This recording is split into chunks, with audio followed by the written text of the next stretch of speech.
अस्सलाम वालेकुम everyone, this is me अलीलियास नापर। As you all know that मैं डिफरेंट टॉपिक्स पर डिफरेंट वीडियोस बनाता हूँ। सो आज जिस टॉपिक पर हम बात करेंगे वो ये है कि हम काफ़ी ऐसे टॉपिक्स पढ़ते हैं जिन पर हमारी ग्रिप तो होती है या हम उनके कंसेप्ट जो है वो समझ जाते हैं। इनिशियली हमें ऐसे लगता है कि वो चीज़ें हम समझ गए, पर स्लोली ग्रेजुअली जब वो चीज़ें हम ओरली एक्सप्लेन करते हैं तो हम वहाँ कंफ्यूज हो जाते हैं, वो चीज़ें हम एक्सप्लेन नहीं कर पाते। तो उसी से रिलेटेड मैं आज आपको ऐसी एक टेक्निक बताऊंगा जो अब जब आप इस्तेमाल करेंगे तो कोई भी टॉपिक आपका हो, चाहे किसी भी सब्जेक्ट से रिलेटेड हो, जब वो टेक्निक आप अप्लाई करेंगे तो वो चीज़ें आपको इजीली याद हो जाएंगी और वो चीज़ें आप at the time of need वो आप रिकॉल भी कर सकेंगे। So that technique is called Feynman technique। ये टेक्निक रिचर्ड फेमन ने दी थी कि जो एक फेमस फिजिस्ट था और एक टीचर भी था।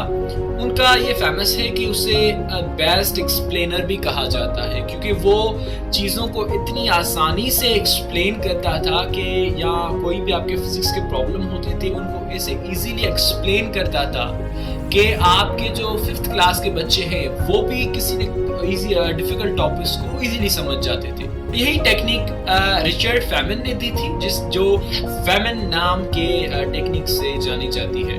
इसमें जो है 4 स्टेप्स होते हैं जो जब भी आप कोई टॉपिक पढ़ रहे हैं तो उस पर ये अगर 4 चीज़ें आप अभी से अप्लाई करना शुरू कर दें तो वो दुनिया का कोई भी टफ टॉपिक हो उसे आप एक्सप्लेन भी कर सकते हैं and at the time of need वो चीज़ें आप रिकॉल भी कर सकते हैं। तो जो पहला स्टेप है उस स्टेप में आपको क्या करना है कि कोई भी टॉपिक जो आप पढ़ना चाह रहे हैं वो टॉपिक एक पेज पर लिख दें और उस पर पढ़ना शुरू करें। चाहे वो चीज़ें आप यूट्यूब से पढ़ें, चाहे वो एक टीचर से पढ़ें या किसी न किसी बुक से पढ़ें।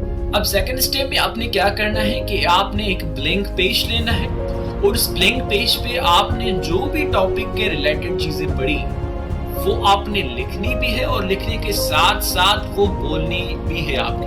इसका एग्जाम्पल ये है कि अगर क्लास में टीचर जब पढ़ाता है तो वो बोर्ड पर चीजें लिखते भी जाता है और बोलते भी जाता है। अब सेकंड स्टेप में आपको चीजें जो पता चलेंगी वो ये चलेंगी कि जो जो चीजें मुझे समझ आ रही थी वो तो मैंने लिख दी, कुछ ऐसी चीजें थी जो आपको समझ नहीं आ रही थी या आपके वहाँ गैप्स थे, वो चीजें आपने सही तरीके से नहीं समझी थी।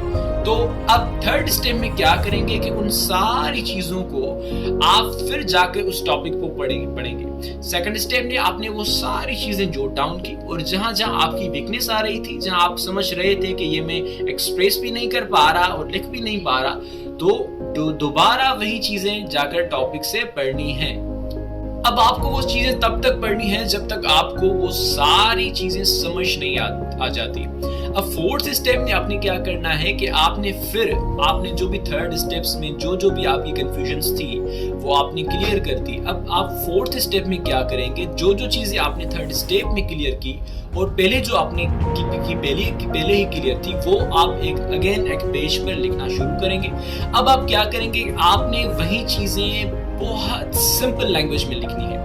कोशिश करें कि उसमें कोई भी किस्म का जार्गन या कॉम्प्लिकेटेड वर्ड्स ना इस्तेमाल हो। अगर आप उसमें स्टिल जो है उन चीज़ों को सही तरीके से लिख नहीं पाते और आप जार्गन और आप कॉम्प्लिकेटेड जो लैंग्वेज इस्तेमाल कर रहे हैं या आपकी जो चीज़ है वो अगले बंदे को सही तरीके से समझा नहीं पा रहे, तो समझ जाएं कि स्टिल आपका वो टॉपिक क्लियर नहीं हुआ। So this was called as the Feynman technique, जिसमें आप दुनिया का कोई भी टॉपिक अच्छे तरीके से और डिटेल्ड वे में स्टडी कर सकते हैं। और ending with the quote, Einstein का एक मुझे कोट याद आ गया कि वो आइंस्टाइन कहता है कि if you can not explain something to the person, जब कोई भी अगर चीज़ आप दूसरे को एक्सप्लेन करें और वो कहे कि ये चीज़ अभी तक मुझे समझ नहीं आ रही या अपनी बात आप दूसरे को सही तरीके से एक्सप्लेन नहीं कर पा रहे, तो आप समझ जाइए कि आपने वो चीज़ अच्छे तरीके से नहीं पढ़ी। Apply this technique, I hope आप में काफ़ी चेंजेस आएंगी और आपके टॉपिक्स जो है वो अच्छे तरीके से आप कवर कर सकेंगे।